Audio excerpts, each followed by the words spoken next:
Good morning, friends. Welcome to SBI Securities Morning Podcast. In today's podcast, we will be discussing what to expect in Nifty and Bank Nifty from here on, along with the key levels for both the indices.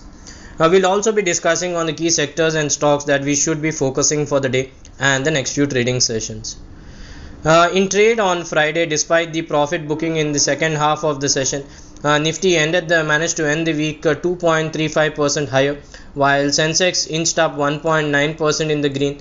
The Nifty mid cap and the Nifty small cap indices also witnessed positive traction, managing to close 2.69 and 5.64% higher for the week. Post the Fed event and the interim budget, India VIX has cooled off to below 15 levels and has closed at 14.4.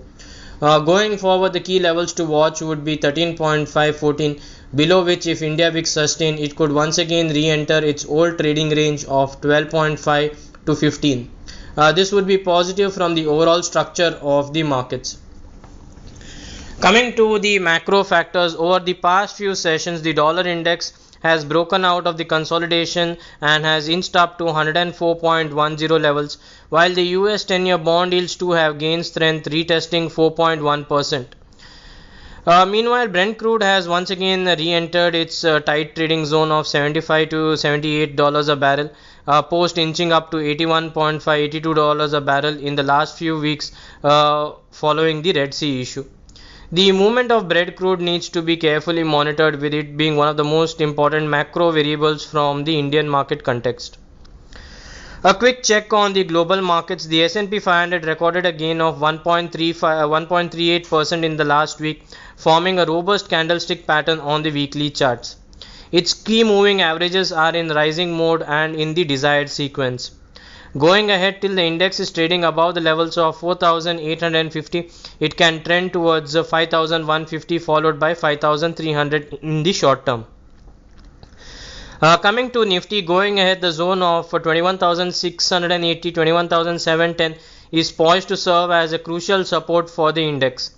Any sustainable move below the level of 21,680 could trigger profit booking in the index up to its 10-20 EMA zone, that is 21,580, 21,600. On the flip side, the zone of 22,000, 22,100 will present itself as a crucial resistance for the index, as the index has reversed from this zone twice.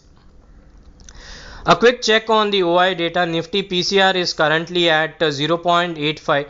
Strong put writing is seen in 21,600, 21,500 strikes, while on the call side it is majorly seen in 22,000 and 22,100 strikes. So the overall range for the coming few sessions could be 21,600 on the downside and 22,100 on the upside. Coming to Bank Nifty, the levels of 45,700, 45,750 will be the immediate support for the index. Any sustainable move below the level of 45,700 will lead to further correction up to the 100 SMA level of 45,300 in the short term. While on the upside, the 10 DMA zone of 46,550, 46,650 will act as the immediate hurdle for Bank Nifty. Any sustainable move above the level of 46,650 will lead to an extension of the rally up to 47,300 in the short term. Checking the Bank Nifty OI data, Bank Nifty PCR is presently at 0.69. Significant open interest build-up is witnessed in 46,000, 46,500 calls, and the put side it is majorly seen in 45,800, 45,500 puts, implying a range of 45,300 and 46,750 for the coming few sessions. The most influential stocks whose quarterly earnings are due today is Bharti Airtel. Stocks and sectors in momentum. So oil and gas constituents such as BPCL, Reliance, ONGC, Oil, GAIL, Gujarat Gas, IOC and Hind Petro witnessed very strong buying last week and are looking extremely strong on the daily as well as weekly charts. From the broader market, if we see, bullish setup was observed in Power Grid, Adani Ports, Coal India, NTPC, Tata Consumer, Hero MotoCorp, Tata Steel, TCS, Infosys, NBCC, MCX and Medanta. So friends, that's all for today. Thank you for regularly listening to our podcast and wishing you all an energetic day ahead. Do tune in tomorrow for more market updates and insights. Thank you. Investment in securities market are subject to market risks. Read all the related documents carefully before investing.